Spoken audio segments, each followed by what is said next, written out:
So, Psilon, the one of the original races of Master of Orion 1, the PC game, and probably the most talk about race in Master of Orion 2, because they had the creative trait that was arguably one of the strongest, maybe even the best trait in the game. If you are not familiar with Master of Orion 2, the PC game, creative was an ability that lets you research all the technologies in the game. There are usually 2 to 3 different tech choices in a tech box, and other races have to pick one they want to research, but Psilon did get everything on the same tech box, so they were able to research everything in the game. So how does that translate to the board game? Well, they have this special Empire card, Spark of Genius. You can use it as a normal science action, or you can play tech card, and after resolving the action, you can actually develop the tech card even if you don't have the tech tier, but you have to pay 1 research for every missing tier. So let's say you had something like this, and you have, let's say you have ECM jammer, a malware device. So now, if you want to, you can just play this card and use the Spark of Genius, and you just basically do the action with malware device. You can either flight or produce or research science, and then you just have to pay 1, 2, 3 extra science to actually develop the malware device. And since the Psilons start with 7 science, well, you can draft anything you want, and you can actually play any tech card you want if you are willing to pay the missing science in tiers. So you can actually get something crazy like the malware device on round 1 or even turn 1. I don't know how broken this would actually be. It's definitely a strong card, but I think there is something that can probably be more insane. I haven't really thought about the combinations, but yeah, there is a lot of stuff you can actually get. I think the plasma would be great. It wouldn't even cost that many extra science points. Something like adamantium neutral armor. And of course, we don't know what the extra tech cards in stretch goals or expansions are. But yeah, something like, not this one, but yeah, something like pulse on missile, you can destroy enemy starbase, maybe make quick rush tactics. There is of course a lot of different shield options and different weapons, of course. Something like this, for example. You could easily replace your starting shield with much stronger shield. There's a lot of combinations. You can basically just research some insane weapon or some insane combo technology that other players are not able to do because they are playing normally without of this spark of genius action. So, what other unique stuff they have? Well, they are peaceful. This is negative trait. When you attack other player, or actually system owned by another player, well, basically you attack because that's owning. You will gain 3 unrest. So you don't really want to attack that much because 3 unrest each time you attack can cause you a problem quite fast. So yeah, that's one thing you have to consider. You can get rid of this trait if you take this personality adjuster. It will remove the peaceable ability. So that's one way to do it. And then they have brilliant gain passive. So they gain 1 production. Each 2 tiers they have that technology track. So if Psilon would be here. It would gain 2 passive wood production from this tier level. So the more you tech, the more you gain. And of course, Psilon is a tech-heavy race, so this makes perfect sense. They have anyway passive credit income. They are quite weak on ground combat and combat without of technology. They need 6 to hit. They like low gravity. They hate high gravity.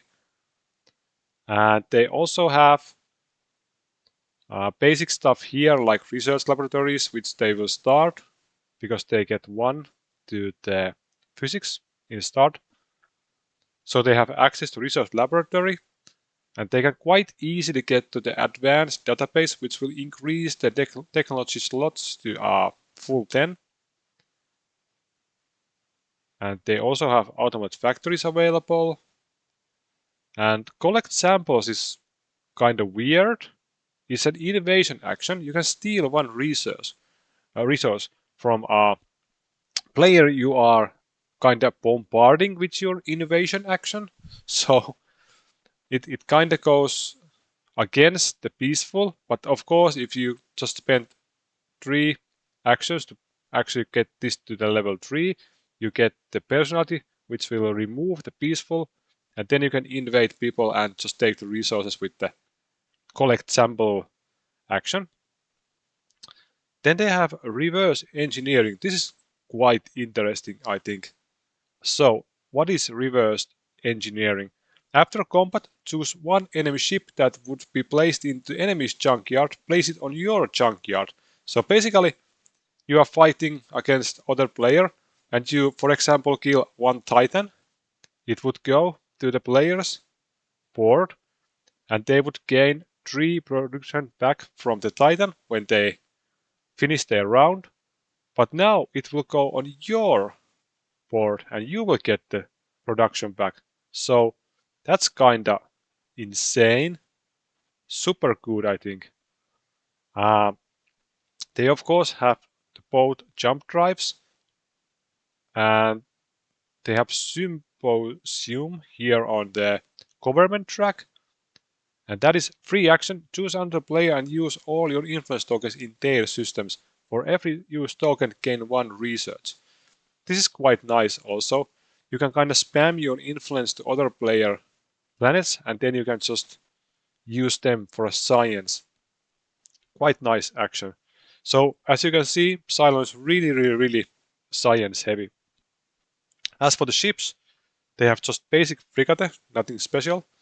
Cruiser, no abilities, just hits with 3 and has 2 HP. But then the Titan and Doomstar are unique. Titan has mind over matter. During flight action, this ship treats all systems under your control as linked. So if you have Titan, you don't need jump drive or advanced jump drive. So you can just pretend that all the systems are connected. So it means that everything has this symbol, even if it was something else. You still consider it to be unlinked. So for example, if this was something like this, and let's say this was like this, and you had your Titan here, and you don't have any technology on the engineering, it doesn't matter. These are both linked. So you can just move here, you can just move here. You don't have to be linked at all. So that's kind of nice. And Doomstar, it's not the most expensive Doomstar. It has only 3 attack. It's very tanky, of course. So it kind of goes hand to hand with the peaceful. Kinda you want to be the peaceful race, not attack other people, where you can do if you go up to the biology. But if you, for example, don't go up here and just use something from these tech trees, you can easily be passive player, not attacking everybody. So the Doomstar is when fighting an enemy in a system linked to this one, gain 2 extra dices. So if your Doomstar is here, and you have fight here. These are linked. This Doomstar will actually give you 2 dices to this battle here. Kind of weird. Yeah, I get it. It's kind of weird. You build Doomstar, but you don't actually maybe want the Doomstar to be in the battle. Well, I think it's gonna create some strategic position where you can maybe, let's say you have something like this,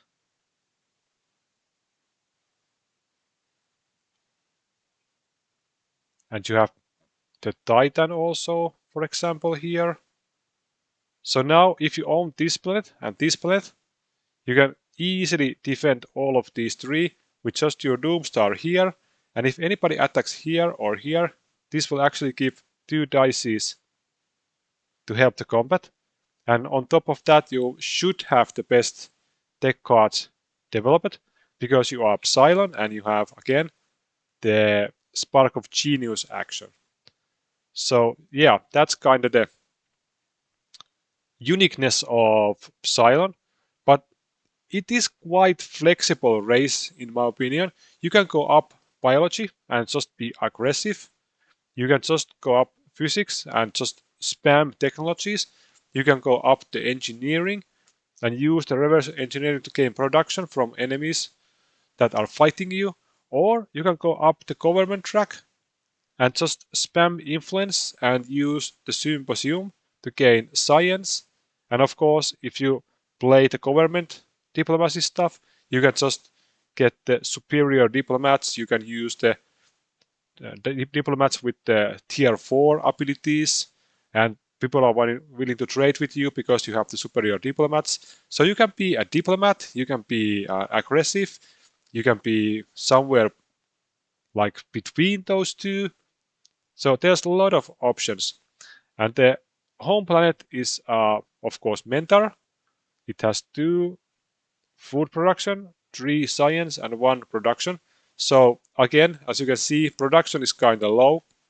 So that might be the biggest issue that Psilon have.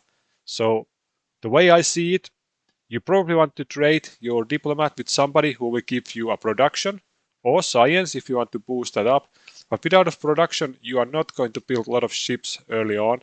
So, of course, there are ways to kind of negate that. You can just use the forced labor action.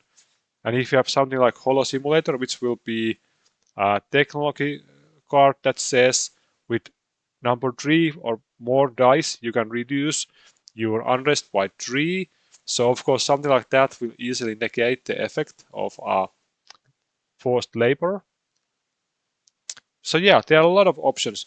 And Psilon also starts with 3 credits. So you can easily just take up 2 tracks, for example, or you can even use those for the diplomacy role.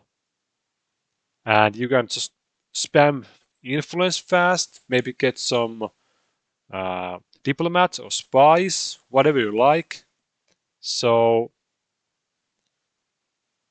this is kind of flexible race in my opinion. So yeah, that's everything there is about Psilon. And I have to say that all the races we have seen so far, the core 6 races, they are all really, really, really unique and different from each other. So I think that's going to be something that people will like about this game because the races, they feel truly unique. So I will be covering all the 6 races in the core box because that's everything we have available at the moment. But that's all for Psilon, and thanks for watching. See you next time. Bye.